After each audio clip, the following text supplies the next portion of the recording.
Hello, hello, hello. It is me, your True Hill Phenom, SP3. We are live on the Sports Keto by WrestleBinge YouTube channel, the Sports Keto Wrestling Facebook, for another edition of Smack Talk with the one and only, the legend himself, legendary manager, wrestler, and mustache, Oh Dutch yeah, don't don't, Mantell.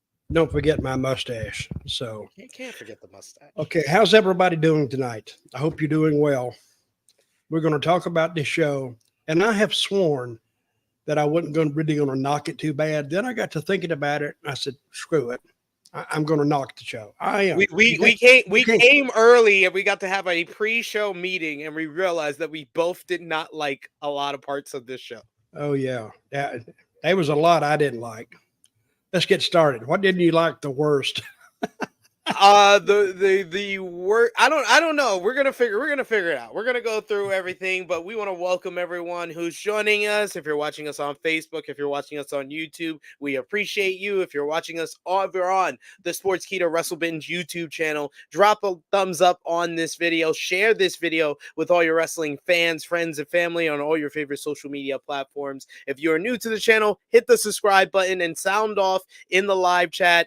We'll try to highlight each and every one of your super chat donations. So any dollar amount matters. You just hit the dollar sign at the end of the chat and you can send a super chat donation. We will highlight it. If you have a question for Dutch Mantell that you want to have read out, that is the best way to do it. But we will try to highlight some comments that we see throughout the show that is in a super chat as well. We want to say hi to Ozzy, who is in the chat, and no, Ozzy, Rick is here. Unfortunately, he had technical difficulties in Ohio. Ohio, get your stuff together.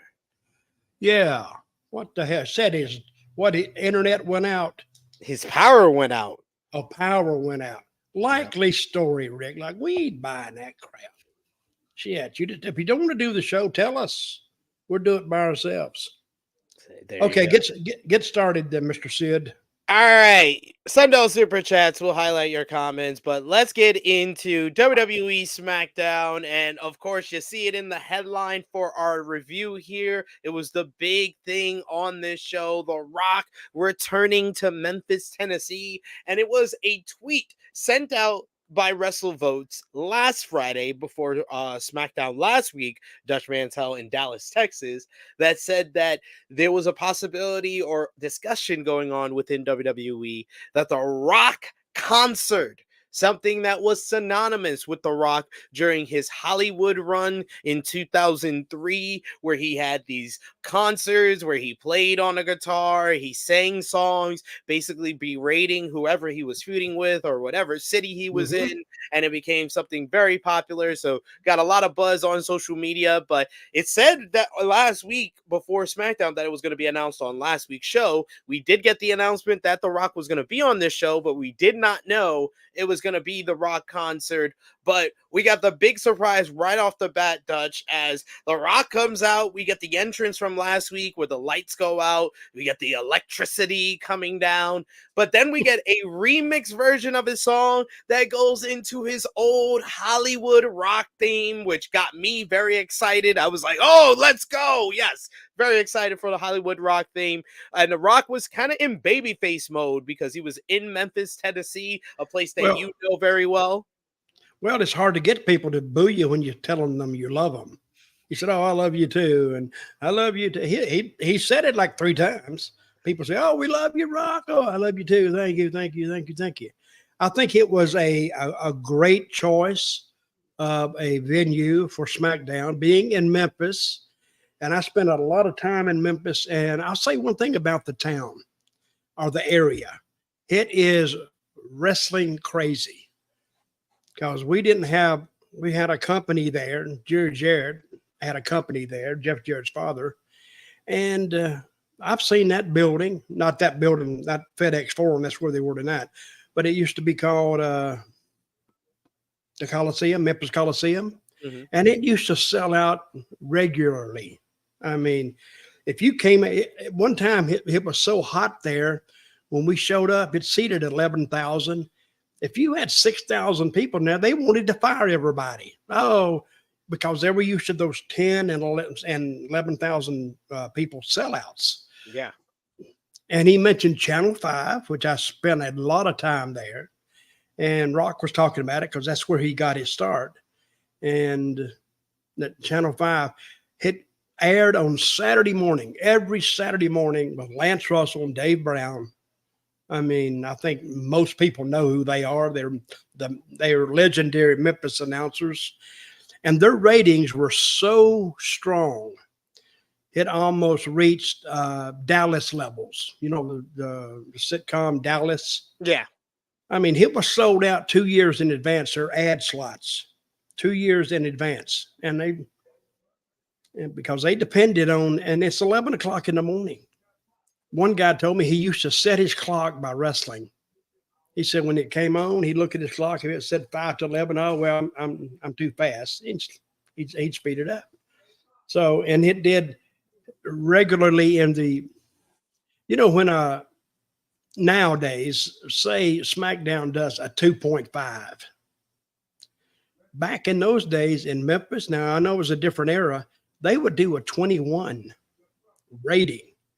And sometimes I have read that 80% of all televisions in use at that time, 80% of them was tuned to Channel 5 and the wrestling. So, and the other stations wouldn't put nothing on to try to compete with it because they knew they were going to get blown out. So they'd put something that they had to run anyway. They'd put it on 11 o'clock like a cartoon that didn't do well anyway. And they'd put it up against up wrestling. Of course, they'd get the shit beat out of them. But so we start with the show tonight. And were you in Memphis when The Rock was in Memphis, just got started out in his career? Well, I had just left because there was a period there when all the territories were dying, like the mid 80s, because the WWF was just kicking their ass. You couldn't compete with them. So, and I was bouncing around, and The Rock got there, and I just missed him. Maybe had to be like 95. Was what he was in. I think 94, 95. He was in. I wasn't there though. I was way out of there then. I wouldn't even thought about going back to Memphis then because that was when. I mean, if you went to Memphis, you better have some money to support yourself because you damn sure wouldn't make none then. Anyway, but so he talks about how he usually scorches every city that he's in nowadays, but he loves Memphis. Tonight, he said it's going to be different because Memphis is different. He reminds everyone that he started his wrestling career there. We get the Rocky chants. He brings up his old name, Flex Cavana, which it surprised some people, but I knew that. I knew when he first was. They had the vignettes for him before Survivor Series 1996. They had him like you would see him training and stuff like that, and then I read up on it and I was like, oh, Flex Cavana is debuting. And then it was like, no, he's going to be Rocky Maivia. Yeah. Where did he get the name Flex Cavana? Who gave him that name? He came up with it himself. So, well, it was a crappy name. You know who he did meet there though? Harvey Whippleman. Yes, and they became big friends. Big friends, and if you don't know why, well, you know why, but nobody made any money in Memphis. You were just trying to learn the business. And what happened, he was so broke at one time that he was talking to Downtown Bruno, who turned into Harvey Whippleman. He was talking to him one day, and he didn't have a place to stay. And Harvey, little Bruno, said, hey, man, you can come stay with me. And said he went over there, and he said he saved his ass. He said he didn't have to offer his place for me to stay, but he said that's the only way I stayed there. So, did you hear about this like last year? Well, I heard about it from the Young Rock show. Yeah, they talk about his time coming up, and he talks about his close relationship with Downtown Bruno at that time. And what he did, you heard what he did for him, right? Yeah, he bought him a Ford 150 brand new truck. He takes care of the people that took care of him. He gave him the keys because he loves Bruno. I'm trying to get Bruno on my podcast. Except he actually works a job now and said I have to do it in the mornings, Yeah. And he said, I have time. I have a hard time getting off. But anyway, I enjoyed the Hey, Raw we're gonna tonight. get you on True Hill Heat on a Saturday, and we'll call Bruno. We'll get you both on. Oh my God, he's That's too the much. that's the only time you wake up early is if you're doing a podcast with me. Well, I get up. I have to do my podcast on my regular podcast. I have to do it on Thursday morning Oh because my no. co-host, he's in the UK. Oh yeah, that's true. So we're like 5 or 6 hours ahead of him. So it's the Or they're afternoon for ahead. him at least. Yeah, it's after. Well, yeah, it's early in the day for him but it's about 3 o'clock in the afternoon when he does it. But Okay, so it's 10 o'clock for you. I have almost 116,000 subscribers now, and I'm thinking, and I always say this: 116,000. We're in the hell, and I bought none of them because I hear you can buy them, but I don't know. But they seem to enjoy the show. So, but I enjoyed. This is the only part of the show tonight that I enjoyed. This is the only part of the show that felt important, I will say. Yeah. Rock introduced Yellow P that was in the crowd, and the Warren Treaty that was also in the crowd, and they helped perform. Who are they? Now, who are they? They You help. know who they are? They help. They're musicians. I don't know. I don't care. I don't. Well, listen they're to in. their music. They're in The Memphis. What else can they be? the musicians launched into the music, and the Rock starts the rock concert. His lines include shots at himself for wearing a fanny pack. He takes shots at Cody crying for his mama. He went on to say Cody turned out too weird, and an image of Stardust appears on the screen, which was funny. The verse ended by The Rock reiterating that Cody was a mistake. And then he turned his attention to Seth Rollins. Among the issues for Seth is that Becky Lynch is more popular than Seth. And believe it or not, he says that he's an embarrassment son, just like John Morant when he pulls out a gun, which led to a massive amount of boos from this Memphis crowd, who is John Morant is a touchy subject. But he's a basketball player, right? Yes, he's a basketball player. He's the star player for the Memphis Grizzlies, who got in trouble and got suspended 40 games early on in this regular season because he kept going on social media with like guns and showing off guns and got himself. Well, what's that tell you about that guy now? He's an idiot. He's a complete idiot. If they're going to suspend you 40 games, they're not going to pay you for 40 games that you missed. So him being a smart ass and trying to, I don't know, just to be, I'm going to be against the system, it probably cost him $1 million.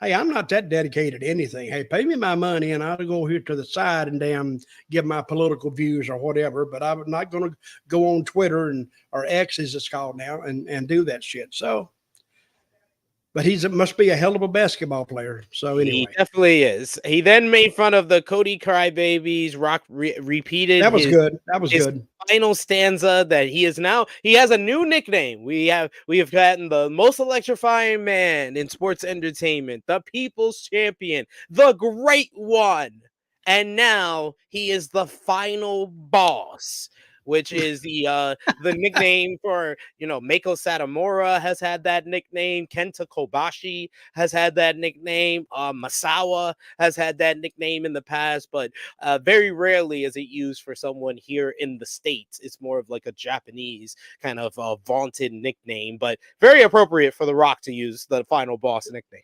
Well, he is the final boss because he is the boss. He told him last week, I'm your boss. So he's not hiding in his position in the company, which I believe in that transparency. If more people that know about it, I think the better he is. So, but he reaches behind that curtain and pulls it out. He exposes it, which I think is good. This was the only part of the show tonight that I enjoyed. Because after this, I think you could have packed it up. We could have started this like an hour ago. Yeah. I mean, because honestly, this first part is not really the Rock we've been seeing the last couple of weeks. The Rock we've been seeing the last couple of weeks is the high chief corporate Rock, the real final boss that he's talking about. That's what the character he's been playing. This was more of like Hollywood Rock meets babyface Rock during this first half because he said Memphis was different. Then when the Rock concert was over, he went more into this final boss character a little bit more. He sets up a clip of Cody slapping him last week, and from there he sets up a clip of Cody crying on Monday while talking about his mother. And then the Rock actually says, "You got to be shitting me" on national TV. He says, when referencing Cody crying, he followed that up by saying he wanted to talk to Mama Rose. And I thought this was my favorite part of the whole entire show. His promo on Cody's mom is one of the best things on this that I've seen WWE do in quite some time. What is her name? Michelle Rubio. So Rock spoke to her directly and said he was going to make Cody and his family pay by beating Cody and Seth at night 1 of Mania. And then he says that his cousin Roman Reigns will keep the title after WrestleMania on night 2. And as a result, Mama Rhodes, said she will not get the WWE Undisputed Universal Championship belt, but she'll get another belt. She'll get the Rock's belt. I thought he was going to say when he started, he was going to whip her. It did sound like that. It did sound, because they started chanting "whoop that trick." So I said, "Wait a minute, that'd be something different." You whip the mama right there on pay-per-view. Whap. So that would have been different. Rock says he's going to beat the shit out of Cody. Again, he says shit on national TV. And then he says he's going to whoop him like a dog over and over again. He says Cody's blood will be on that belt. And then he said he's going to go over. He's going to hand that belt to Mama Rhodes, and she'll be crying just like her son. And he says that with all the blood and all the tears on that blood, he's going to hand it to Mama Rhodes, and then he's going to go real close to her. He's going to whisper in her ear. And I was paying attention to this. I said, okay, what's he going to tell her? Michelle? Yeah. What can I say except you're welcome? I lost it as a father of twin 4-year-olds who have to watch Moana way too much. This was one of the biggest pops I've had for a wrestling line because Maui said the line on national TV after saying shit twice. Maui then said, "You're welcome." That was a good segment. A good segment. And then he finishes off with, "If you smell what the final boss is cooking." Yeah. The crowd, I knew the crowd was going to have a hard time getting back into the rest of the show after that. Yeah. And they did. Because guess what? I had a hard time getting back into it too. Because like I said, after The Rock did his spiel in there, you could have said, click, click, it's over. And it was. Yeah. It's a maintenance show. I understand it. And then I'm beginning to hate some of those people that follow The Rock because they show how boring they are. It's like, you're not as entertaining as The Rock. Get out of here. Oh, yeah. Hit the road. They should have bookmarked it, honestly. What they should have done is have The Rock do the second half of this promo here, like Rock showing the clip, doing the belt thing and saying the final line, and then do the Rock concert at the end of the show. Yep. He should have bookmarked the show. That's what I was going to say. What did you really have to look forward to? Because they didn't hold you to the end. Yeah. I don't think the females are going to hold you. They didn't hold me. If I could have gone, I'm obligated. And the only reason it's like that is because they've very much cooled down the Bayley Io Sky program a lot since the first 2 weeks. First 2 weeks had all the story, and then they cooled it off. Well, why do you think they cooled it off? And if they had cooled it off, why would they put that last? Because they're trying to heat it up again because we're getting close to WrestleMania. Well, it was a mistake. I don't think it was a wise decision. I mean, I think maybe they were going against maybe fans because fans were making a big deal about Bayley not being included on like the promotional posters or being a part of the kickoff show. Hey, listen, fans. What do they know? Shut up, fans. They know what they're doing. They've been in business for 60 years. They know exactly what they're doing. And no matter how much you bitch and complain and carry on, they're still going to do what they're going to do. And they got you this far. So all they got to do is just give you a little bit more of the pie. And you have to say, hey, I'm ready. I overlooked that other stuff that I didn't like me. I didn't like a lot of stuff. But guess what? I'll be back next week. And if it's a good show, I'll say it's a good show. If it's a craps, I'll say it's a craps. But tonight, I will say this, other than The Rock, which I would give a 9, I think. I think it's a 5 out of a 10. It was just an average show, maintenance show. And I told you who I'm kind of getting my fill of. Pete Dunne and what's Tyler Bates. Before we get into everything on this show, I would tell y'all off the bat, if y'all want the abbreviation notes, like the spark notes, like we got a class coming up and you got a test coming up, I'll give you the quick answers. Just watch the Rock segment and the stuff with Logan Paul. And I think that was the only thing that was important on this show. Yep. I agree. Logan Paul and The Rock. That was it. You can watch their segments and you don't have to watch anything else on this show, honestly. Even though there's qualifying matches, Bayley and Dakota in the main event. I mean, Bayley and Dakota, I thought they had a good matchup, and then they booked a TV finish. So it made the good matchup null and void. Yeah, but we also don't know what creative went through this week. They could have had a rough week. Who knows? But we gotta be honest here, because the Rock segment was really abbreviated because he didn't have everybody else. It was just the Rock. So he comes out, I believe, at 8:04, 8:05, and the segment ends at 8:23. So he went less than 20 minutes. So but that is long. That used to be normal. Yeah, WWF. The Rock used to do that weekly. He used to do opening segments, 20 minutes, him exchanging with like Foley, or him exchanging with Triple H, Austin, Vince, Shane, Stephanie, Jericho. He's done this time and time again. He did that so easy, and he probably had time to spare. They probably gave him 20 minutes and he got it done in 18. Mm-hmm.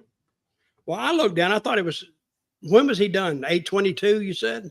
8:22, 8:23, yeah. That was almost 20 minutes. I thought he came in at 8:02. Nah, that opening video package was long. Recapping what happened last week, that went like 3-4 minutes. Okay. You got my vote, buddy. You're the timer. I just follow you, and I'll just tell you if I like it or not. I just put notes of certain things, and I was taking note of that because I heard the rumblings that The Rock was going to kick off the show, and I was like, oh boy, what the hell is the rest of the show going to be if The Rock is going to go overtime in the opening segment? But I didn't feel like he went overtime here. No, and there was no Roman on the show.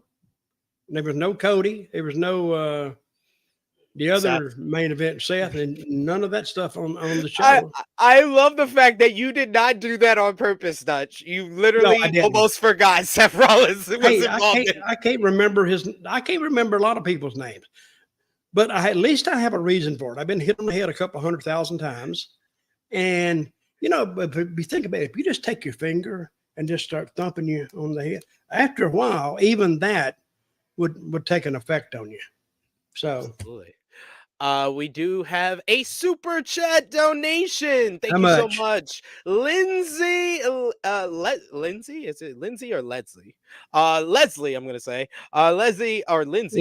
Lindsay. Lindsay man says, Dutch, your show with James brought me here. See? Now I get double the Dutch love from Dayton. Thank you so much. The double Dutch clutch. See.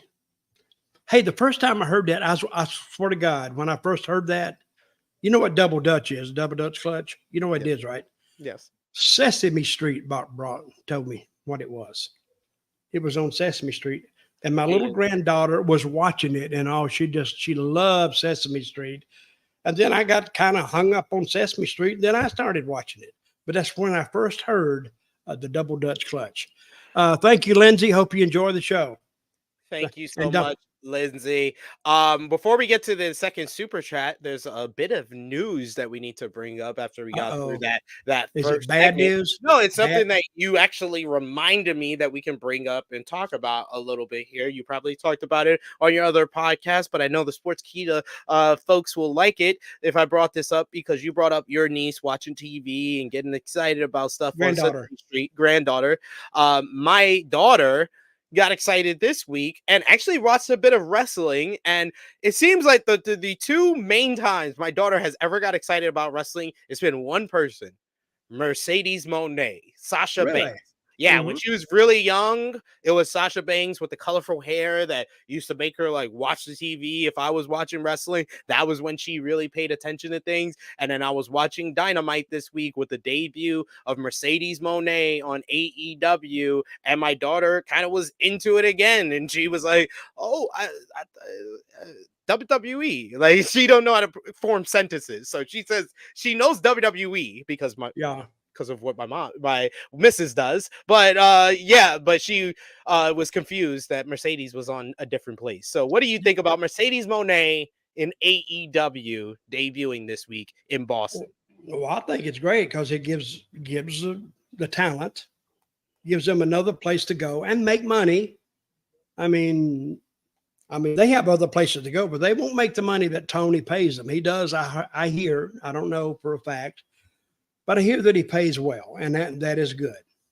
But Mercedes kind of dug herself a little bit of a political hole right after she got there, because she has no sooner gotten to AEW, and somebody asked her, "Will you ever be back in WWF?" She said, "Oh yeah, I'm certain I'll be back there at some time." And I went, "Wait, isn't this a little too soon? You just got Not what I would call a wise decision."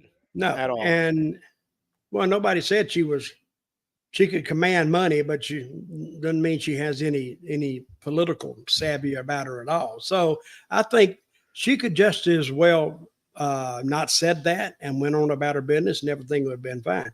I don't think it's going to hurt her anything, but and AEW, WWE, they said, "Wait a minute, you think you're going to be there? You're certain you're going to be there?" Okay, well, they could say, "Well, we'll make sure that you're not back here." They could almost take that as a damn. Who knows what goes on behind those doors? What kind of personality is in play, or any kind of power play that's going on? And when a talent says, "Oh, I'm sure I'm going to be back," because, "Oh, you are? You think you're that?" And so I'm watching Mercedes in AEW, and the people loved her to death. They just loved her. Except this love fest went on too long, and it didn't have a purpose other than her saying, "Oh, I love it. I love you people. I love you too." She set up the main event, the angle at the main event. Yeah, but she came in at the end, right? Yeah, she set it up in her promo where she talked about the main event and talked about her unfinished business with Willow Nightingale. What I thought they could have done to improve the rating is the 9 o'clock. The 9 o'clock hour, they should have drove it home that Mercedes was going to be at the end of the show. I don't think that it was enough of a hint in the promo. The promo gave you a little bit of a hint that she was going to be involved in the main event. I don't think enough people knew she was going to be involved in that main event angle, and that's why they lost so many viewers. How many did they lose? 100,000? They went from 1 million for her segment to like 650 for the main event. Which That's I mean, 350,000 people. I mean, all the wrestling shows on cable lose a massive amount of people from first segment to the last segment of a show. Okay, usually, the main event is the lowest rated. Okay, segment. let's use Raw tonight. How many SmackDown viewers? Is different. SmackDown is different. SmackDown's not on cable. Well, no, that's not what you said, though. You said, yeah, I did. I said wrestling shows on cable lose from the first quarter to the last quarter. Why on cable? Because that's how cable television has been working for years. Everybody's. You don't think they lost viewers tonight by The Rock being on first and not? Oh, I think they definitely did. Yeah. I agree. Oh, that's what you were going to ask me. Yeah, I do agree. Yeah. Yes, they did. They definitely did. They definitely lost viewers after The Rock segment. Well, anyway, I don't think they lost that many because I think the people are educated now. They're kind of trained because they have the reputation of like surprising you sometimes. Mm-hmm. And I think people stay for that. And a lot of people, when we watched it a year and a half ago, the ratings didn't drop as much as I thought they would because people didn't change the channel. You know why they didn't change the channel? They'd go to sleep about 45 minutes in. They go to sleep and it just goes. Then And they wake up right when the show's going off. Oh, did I miss it? Well, you didn't really miss anything. You didn't miss anything, pal. You're fine.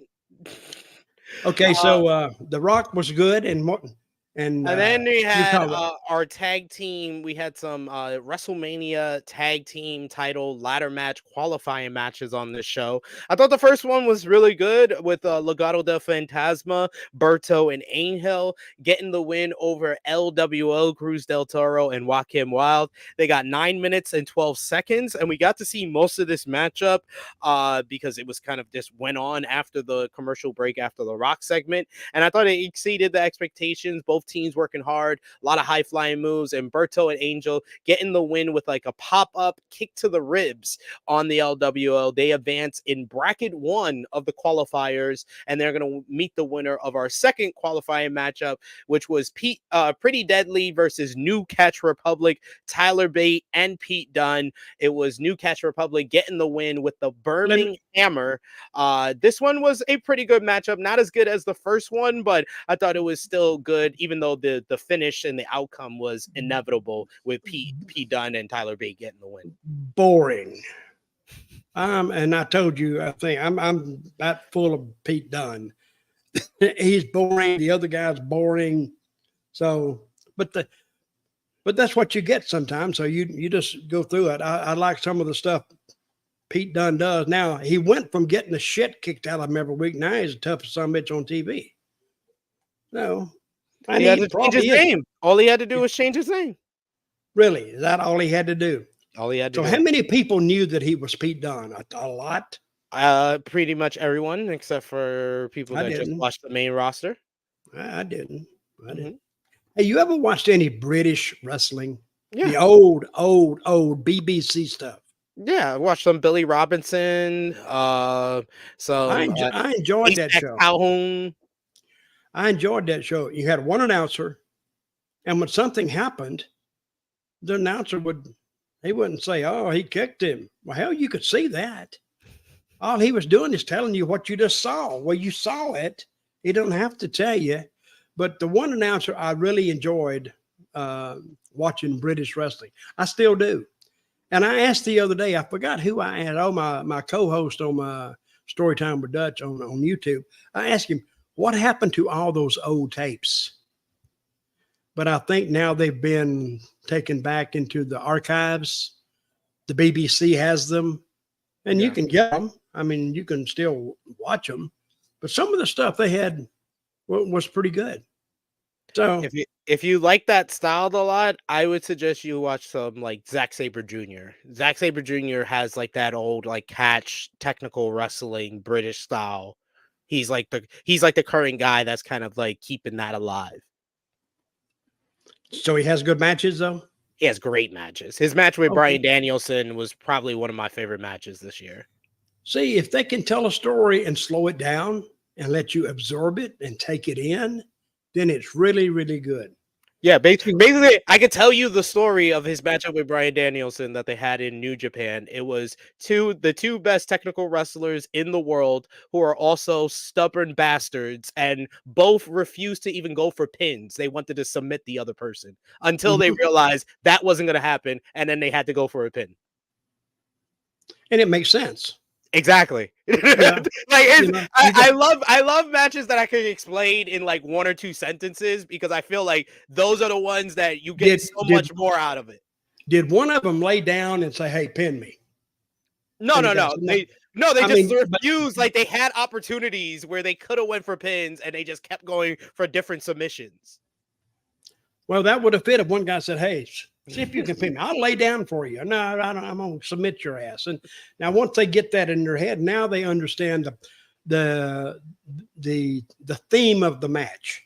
Once you understand the theme, the only spot that they had that may be like similar to that is they both had like knee bars on each other, and then they Yeah. both like they were like getting the knee bar, and then the other person would get the knee bar on him and wrench back, and then they realized that that wasn't gonna work, and they just started slapping the crap out of each other, and then the crowd, and they had a Japanese crowd, Dutch, chanting "This is awesome" Yeah. and "Fight forever" In English.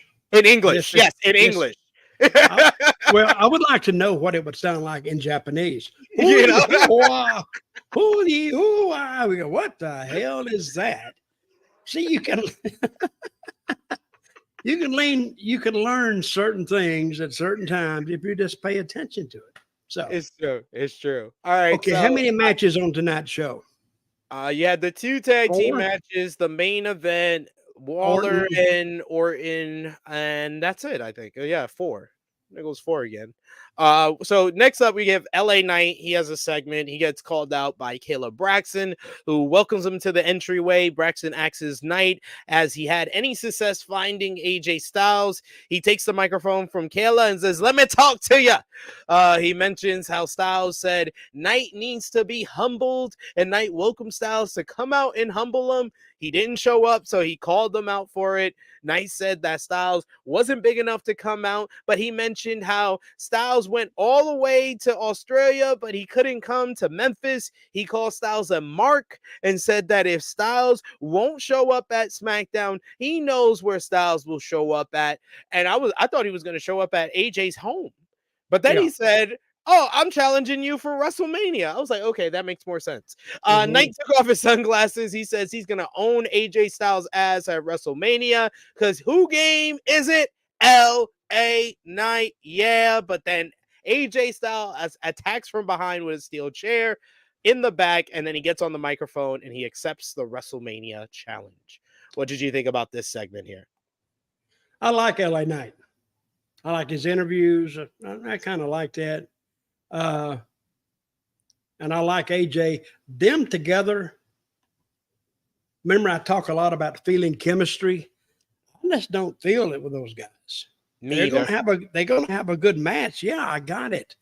But them, my anticipation of them having a match, is not there.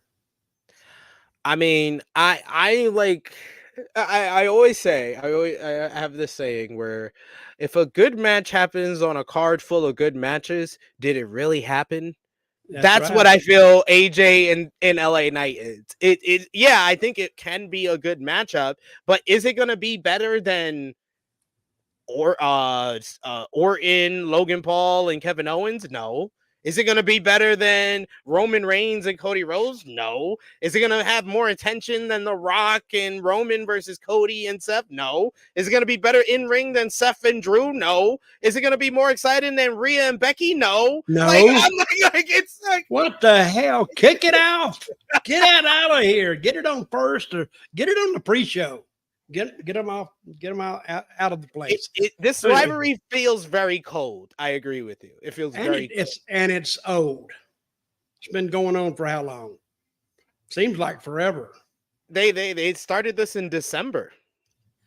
See, they tried to really. I mean, AJ, he did some decent interviews, some good interviews, but it was like he was too mad for what no reason. Happened. Yeah. What are you so mad about, brother? He didn't. All he did was, you do this shit all the time. Why are you so mad at him? Why you mad? Why you madder at him than the people that attacked you? Like that. That I think that's the disconnect that has never. That's why this rivalry has never connected with me. And I don't think it ever will. Not with me anyway. But you wanted to know, so I told you. What's that say there? We got another the greatest donation from our good friend Roland Curtis, who says, "Is there any possibility that The Rock's new nickname, Final Boss, was an indirect shot at AEW's newly signed talent since she just debuted this week? If so, it's also a shot at Serena Deeb, because Serena Deeb, to tease Mercedes Moné's debut, called herself the Final Boss of AEW. So, no, I don't think it's an indirect shot at Mercedes. I think that it's playing off of The Rock saying the last couple of weeks that he's Cody and Seth's boss. Well, AEW, they want to kind of say that it's a war. See, it can only be a war if both sides know there's a war. I don't think AEW thinks it's a war, and I think I think they do. I don't think so anymore. I think Tony Khan does. I think Tony Khan takes to heart the things that WWE have done against him that make it feel like a war. But I don't think he thinks. I think that he has enough people that are smart enough around him that tell him that he's not in any war. You just need to present to be the alternative, and that's what they've done in 2024. But does he listen? No. That's what he does. He's been listening this year so far. Hey, what he has done, I did like the deal that they dropped subtle hints about Mercedes Moné, not saying she's actually going to be there. So, and I think they did that well, because everybody knew after all the hints that was made that she was going to show up, and that's better than saying, she's going to be here next week. Just hint it. So if something happens, she's not there. I mean, you kind of knew that she was going to show up. I thought that they could have promoted and advertised her better. I felt like that it was so much of a known secret that they should have just announced it. I don't think that she got the same treatment and the same kind of promotion that CM Punk did before the first dance, but I don't think she's the star power or has the same story that CM Punk did. CM Punk was gone from wrestling for 9 years before he showed up in AEW. So Mercedes been gone for 2 years. It's different. How much money do you think her contract is worth? What do you think? Well, I know that Wrestling Observer newsletter reported today that she wanted. Oh, what do they know? I know. She wanted Becky Lynch level money. I'm thinking that she's making at least 2 to 3 million. I'll put it out there. 2 or 3 what? Million? 2 to 3 million. Well, good for her. So, but WWE wouldn't pay her that money, would they? No, they only want to pay Becky Lynch that money, and then Charlotte can be close. Okay. Well, maybe when Rhea's deal is up, she'll get close to that amount. What Becky's making. Okay. Next up was the other part that I said was important on this show. Logan Paul. He goes backstage. He talks to SmackDown general manager Nick Aldis. He does great interviews. You kind of believe him. It's like he's such a natural jerk. Yeah, and he's him and the general manager, they were just perfect together. Yeah. Just back and forth talking, and Logan Paul was very good. Paul says that he wanted all this to suspend or fine Randy Orton for what Orton did last week, and for RKOing his business partner on the Prime logo. All this said that he thought Paul should ask Orton for an apology himself. And Paul says, I see how it is. It's all this job to make that happen, but he wants him to do his job because he can't even find him a challenger for WrestleMania. And then he walks out after that sick burn that he gave him. We also go backstage where Paul Heyman and Solo Sikoa are stopped by Kayla Braxton. She asks about if the Bloodline have an answer for Jey Uso's challenge for WrestleMania for Jimmy. And Jimmy comes in. He starts yelling a lot. And eventually says Jimmy, and he accepts the challenge. He says, "Big brother got you," and he accepts Jay's challenge for WrestleMania. And then he stares at the camera for a very, very long time.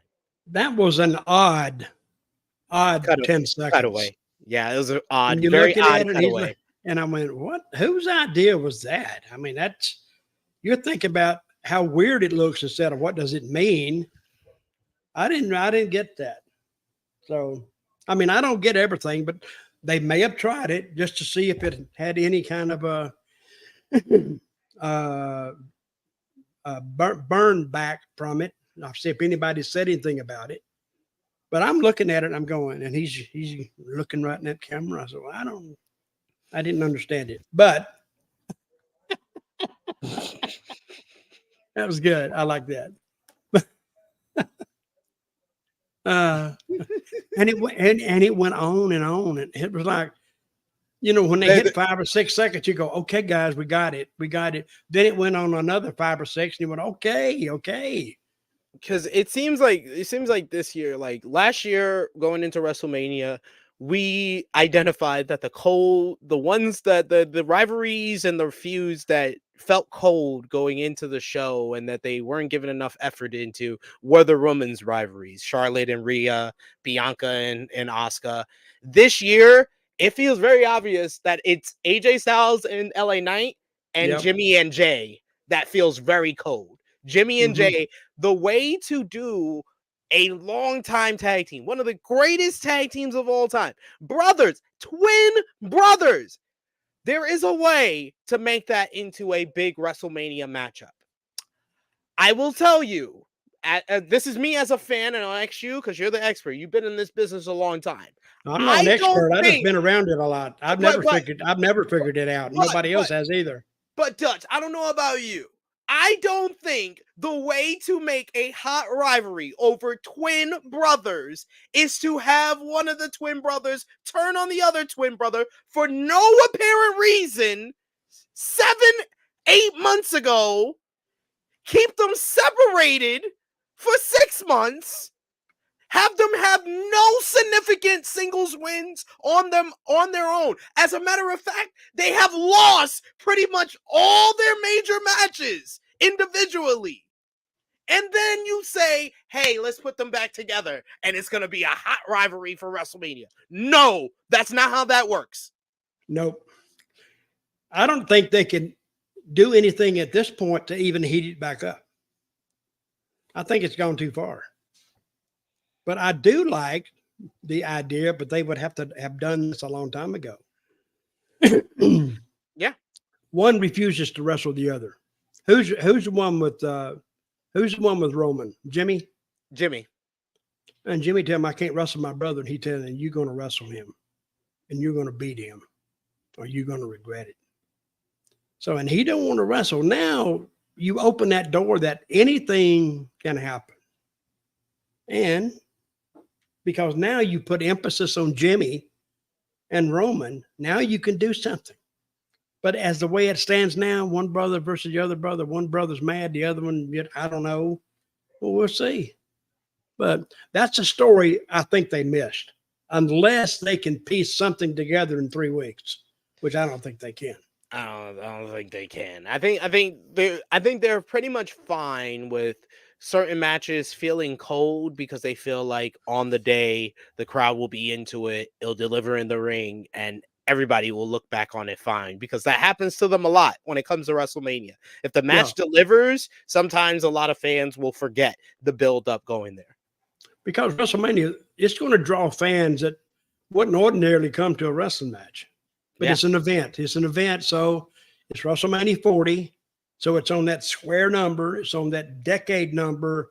WrestleMania 40 kind of jumps out at them. So they'll go and they'll see it. How many people you think go both nights?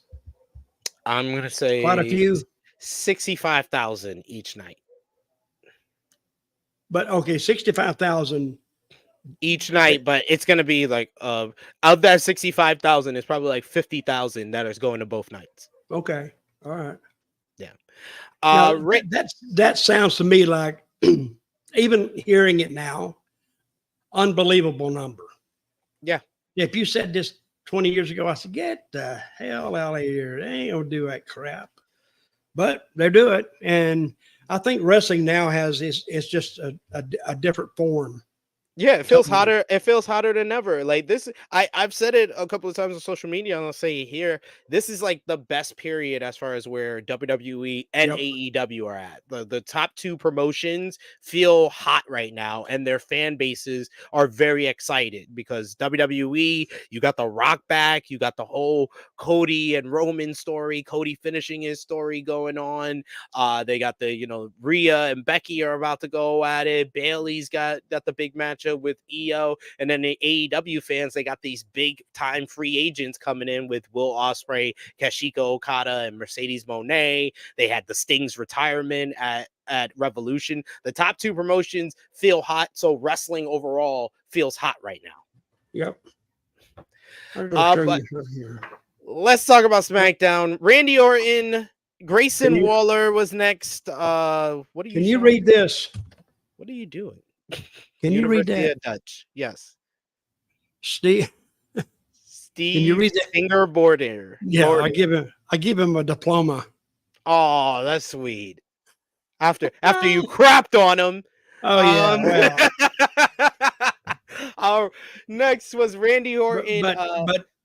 okay, I crapped on him because he never completed his course of study. He didn't know what he was doing. He was just It took him to the age of 65 to finally yeah.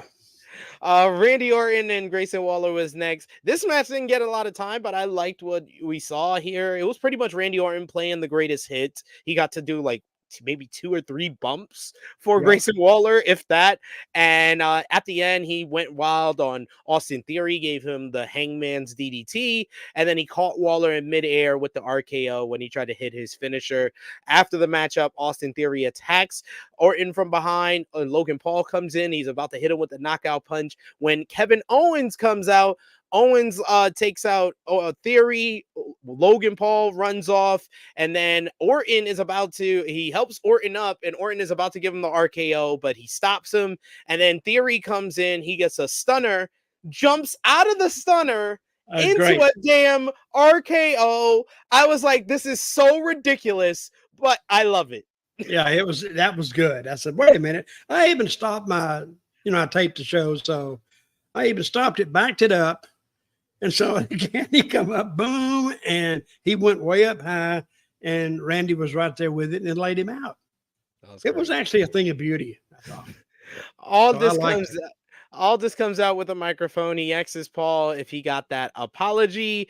Aldis then says that he's determined Paul's opponent at WrestleMania. Excuse me, he misspoke. Opponents will be Kevin Owens and Randy Orton in a triple threat match for the U.S. Championship. What did you think about the match, Orton and Waller, and the post-match setting up the U.S. Championship? Well, it was about what I thought it would be with Orton and Waller, and I knew they would be in it.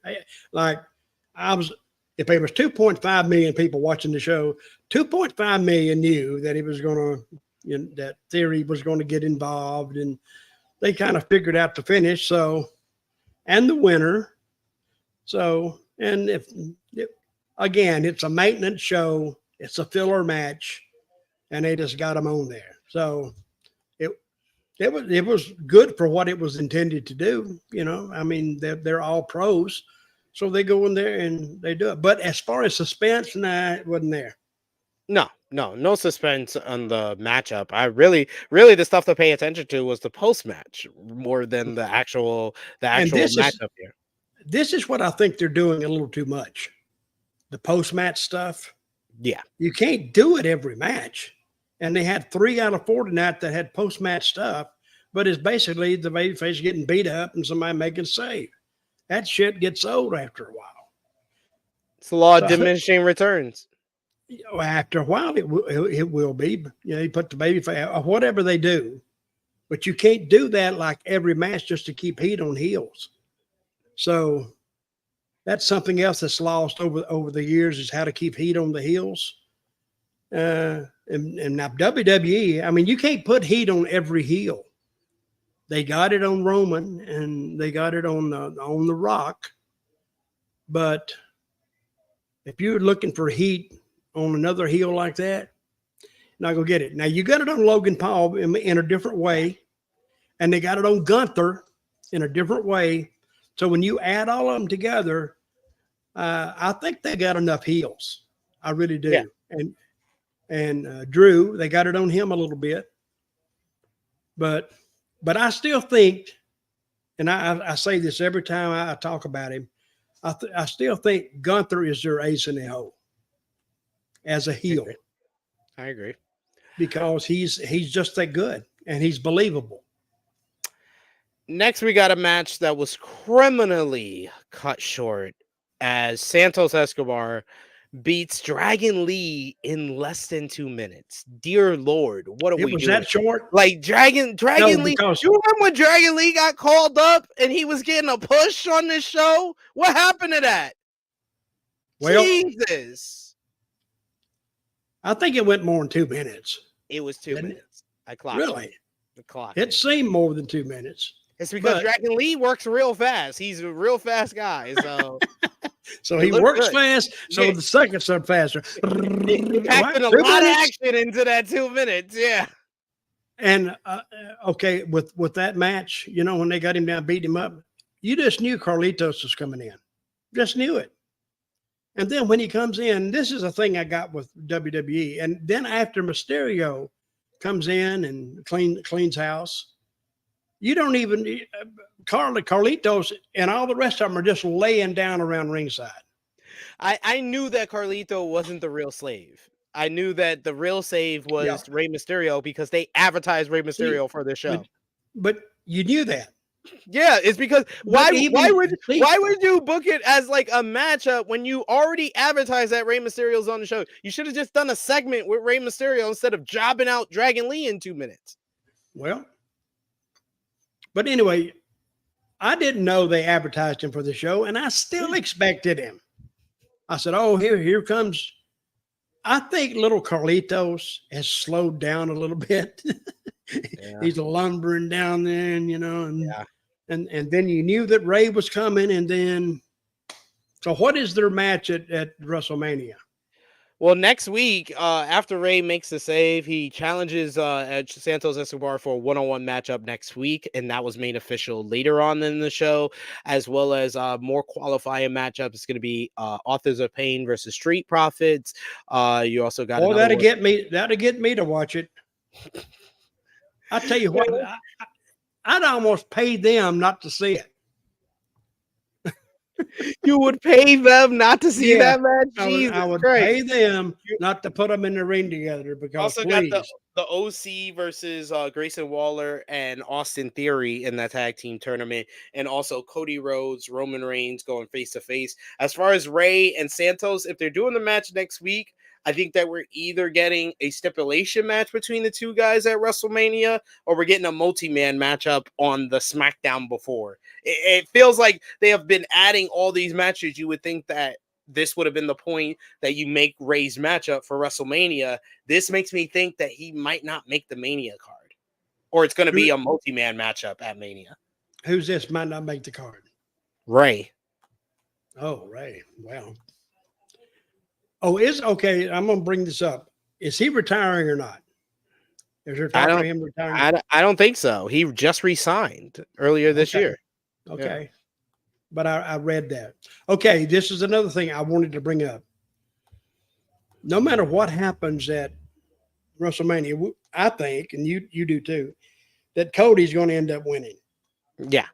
Because I don't think you can, to me, I think you'd piss a lot more people off by not giving it to him. But they're going to beat the living crap out of him.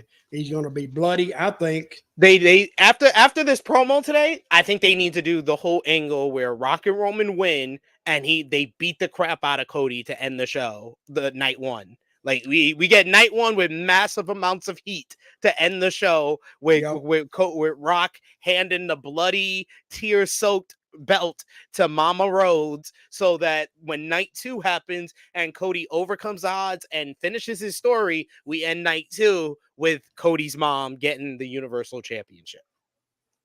And Cody's just a bloody mess. Do they still have the blood band? I don't know. Rock mentioned blood.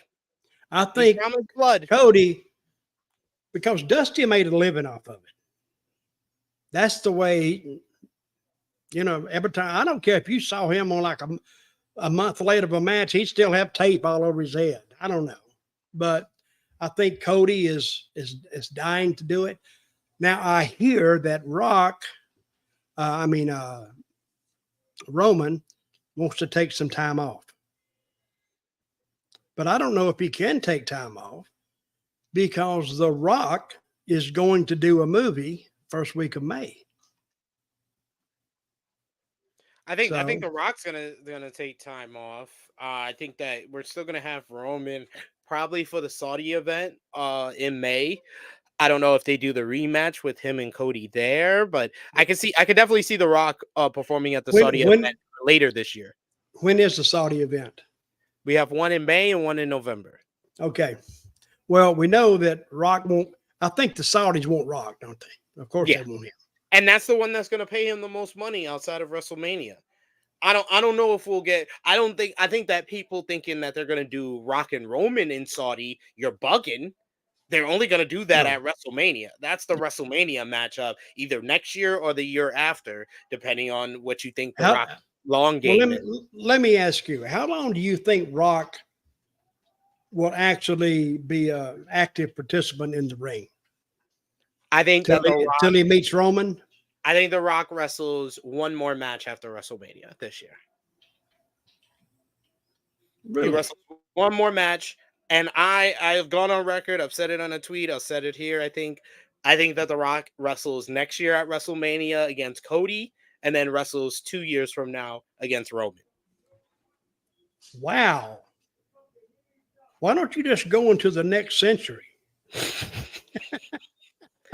And then finally, the show ended off with Dakota Kai going one-on-one with Bailey. This is a grudge match here, and I thought that the matchup, I thought Bailey showed good fire in the ring for working like a babyface.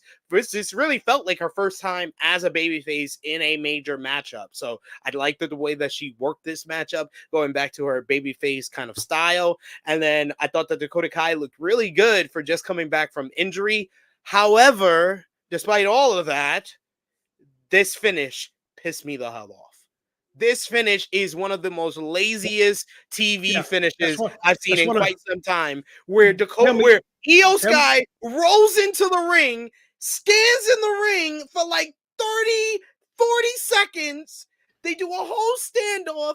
Bailey beats up other people, interfering in the matchup. The referee doesn't ring the bell. And then the person that Bailey's fighting holds her, only for Io to hit her after she stood in the ring for 45 seconds. This But was wasn't it- stupid.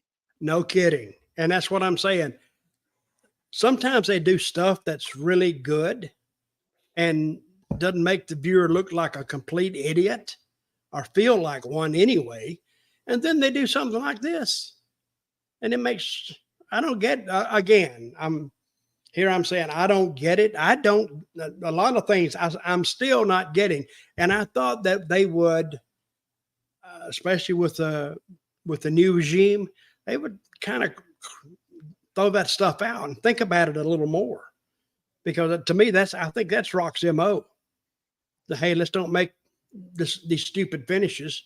And that was a stupid finish. It really was. What's this guy saying? That finish sucked. No, I'm gonna have to disagree with you. It wasn't that good. Oh It my sucked. God. It was sucked too. That's what it was. That finish was so bad. The post match was actually better with the beatdown on Bailey, and then Naomi came out for a nice little like fake babyface save because the numbers eventually got the better of her, and then they got the reaction they were probably looking for from the fans in Memphis who chanted EST for Bianca Belair, who was nowhere to be found. And they set that up perfectly last week with the backstage promo where Naomi showed some sympathy towards Bailey while Bianca was still holding a grudge because of everything that Bailey was involved with making her life a living hell. She did not show up here. Is this teasing maybe a Bianca Belair heel turn, or do you expect Bianca to get involved and save the day either next week or the week after heading into? No, I think she'll end up saving the day. There's the people like her. See, sometimes the worst thing you can do is take babyface just for the sake of doing it and turn them heel. Yeah. Well, and they don't get over. They just don't go because the people saying, we're not doing it. We're not playing your game. And they don't play along. And if you have a booker that knows how the people, and most bookers that know their territory know that's going to happen, so they don't do it. But Bianca has to be a babyface, totally. And Bailey, she had a hard enough time because they liked her. They didn't really want her. They didn't want to boo her. No. Now, Ray and some of the rest of them and Charlotte, no, they can do that shit. Even Becky can do that shit. But I don't know. Hell, you got me confused now. Hell, I don't even know what I did. After I've said tonight, I don't know. But then again, I don't think they know. They don't what know they go, either. Don't worry. how, Do you you know, think that they used to Bianca? tell me they know what they're going to do 9 months out. And they said this when I was in WWE but this time, and we're sitting around at the airport or something. Somebody was saying, yeah, they know what they're going to do 9 months out. I said, bullshit. Boy, BS. He said, What are what do you you mean? talking Yeah, they about? do. I said, no, they don't. I said, they may tell you what arena they booked. They can do that. They don't know what they're going to do. They might have an idea, but they don't know because things change, especially when you have human beings that can get hurt and quit and walk out or not want to do it. Something doesn't go right, but they have an idea of where they want to go, but they don't have it like written in stone. Yeah, we're going here. Maybe a main event. They may do that and they can work toward that. The rest of it, they make it up sometimes 2 weeks in advance. Believe me. So, final question for you. Do you think that Bianca saving the day in this whole program is going to lead to Bianca and Naomi going after the women's tag team titles at WrestleMania? It could. Again, see, you're just surmising. I'm surmising, but it could. But you got to open that door first. You got to open that door to where they can go through it and it makes sense. What happened to making sense in wrestling? If it makes sense, so people can sit back and think about it, and now they can think all this off stuff. But if you do something stupid like that finish that you were talking about, you're saying, "What the hell?" Did anybody say, "Damn you"? What that last one say? He cussed. Damn, you have to let the heels Roman Reigns and The Rock win on WrestleMania night 1. Yeah, the stipulation. You got to. The stipulation, it makes it that The Rock and Roman Reigns have to win night 1 to set up Cody winning on night 2. Yeah. That's how it works. Sorry. And if they don't do that, they can do something else, but that's what I think they're due. I'd beat the living crap out of Cody to where you actually, when he's out there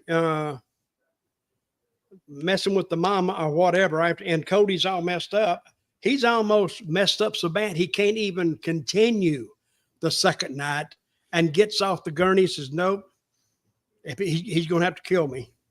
And he's going to have to kill me. Yeah. And then at the end of the night, when Cody has the title, he's going to be like, yo, Brandy, I did it.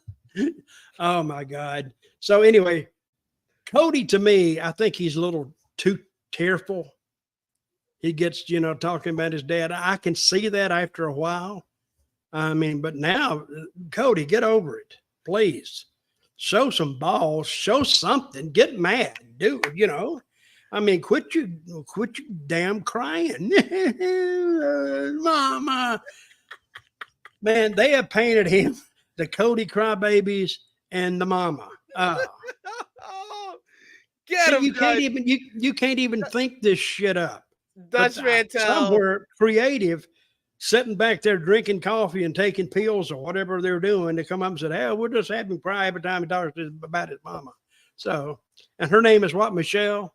We got another one here. We got another super chat donation from Rollin Curtis. Thank you so much, Rollin. He says, could the nickname Final Boss be a tease for a story between The Rock and Triple H? And who is the superior authority in the storyline, Rock or Triple H? Is The Rock Triple H's boss in real life or not? I think that it would be a fetal story if you set up a story between The Rock and Triple H. What story? A fetal or a feeble? A fetal. Feeble. A stupid story to tell because you can't have a match. You can't have a match anymore. If you can still have a match, then yeah, it would be a tease for that story. But if you're setting up a story between The Rock and Triple H, you're setting up a story for what? Promos? Okay, that's fun. Yeah, well, I don't. While that looks like it's inevitable that it would have to come down, I don't think we're going to see Triple H in the ring. I just don't. I think his working days are behind him, and they should be. And The Rock is just doing this because he is so over. Him and Roman are the most over guys in the company or in the business, really. And Cody. Those three are the most over guys in the business right now.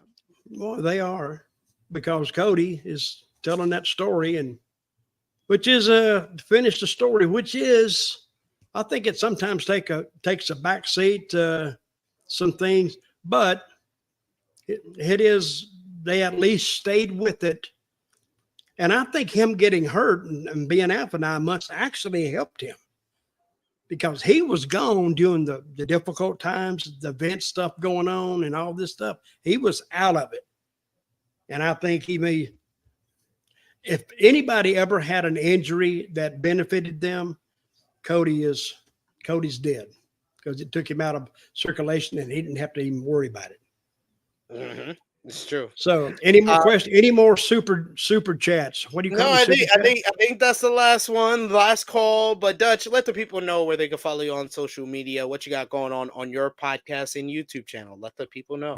Well, I have 100 and almost 16. I have 115. I'm working on 116,000 subscribers.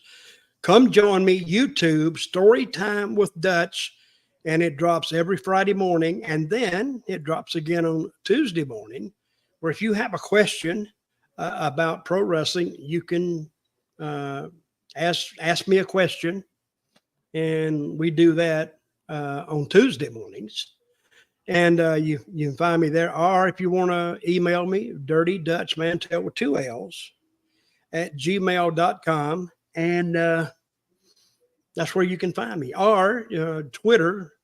Hell, I got to get all these names the same. It's Dirty D Mantell at X, and you can find me over there. So, but not a lot of people are looking for me. But if you are, guess what? I'm not hard to find. And usually I answer people. Well, what it is. What are you talking about, Rollins? You asked. This is really one question: could the nickname Final Boss be a tease for a story between The Rock and Triple H? The other questions are follow-up questions to that question. If that first question is no, and I don't know what you're talking about, then the other questions I don't know what we're answering. He asks, "Who is the superior authority in the storyline?" I don't know if this is a storyline, but if you're saying on what we've watched, it's The Rock, obviously. And he says, is The Rock Triple H's boss in real life or not? That is something that you have to go to TKO and see the branches of who is higher up. I mean, by what I know, The Rock works with TKO. TKO owns WWE. Triple H works for WWE, which TKO owns. So that means that The Rock is higher up. I don't think The Rock is Triple H's boss. He's just higher up in the hierarchy of the company. I don't think they really have. Yeah. I mean, I didn't say he's Triple H's boss. I said he's higher up. Yeah, that's all that means. That is, he's not his boss. Ari Emanuel is everybody's boss. Yep. Ari Emanuel is not my boss. Well, everybody in TKO and WWE. Ari Emanuel is the boss. Okay. Is his name Roland or Roland? Roland? Hey, that's a $10 question. So he wants a $10 answer. Yeah, he was like, you forgot 2 of my questions. We never forget anything here on Smack Talk. Join me live over on the True Hill Heat YouTube channel. I'll be there 11:05 a.m. Eastern Time, the flagship podcast. If you got any questions there, you can send a super chat over there and we'll answer it for sure. But we'll be talking about what went down with The Rock on tonight's show. We'll also be talking about Mercedes Moné's debut in AEW working with Stardom. Join us 11:05 a.m. Eastern Time. It will be myself, Miss Chrissy Love, and special guest Scott E. Wrestling. So join us live for the True Hill Heat flagship podcast. But me and Dutch will be back with you next Friday following SmackDown. Hopefully Rick Ucchino will be back with us as well. What was his excuse tonight? He ran out of power or energy. I don't know. He said his electricity went out, and we said, yeah, right. He said something about the Transformers, and I was like, what are you, a Decepticon or something? Yeah, like, he was like, some guy took out a Transformer. I was like, what the fuck are we talking about? I didn't know you were Optimus Prime. Yeah, what the hell? So anyway, we'll see you people next week, please, and keep those super chats coming. I like them. For Dutch, it is me, your True Hill Phenom SP3, and this has been Smack Talk.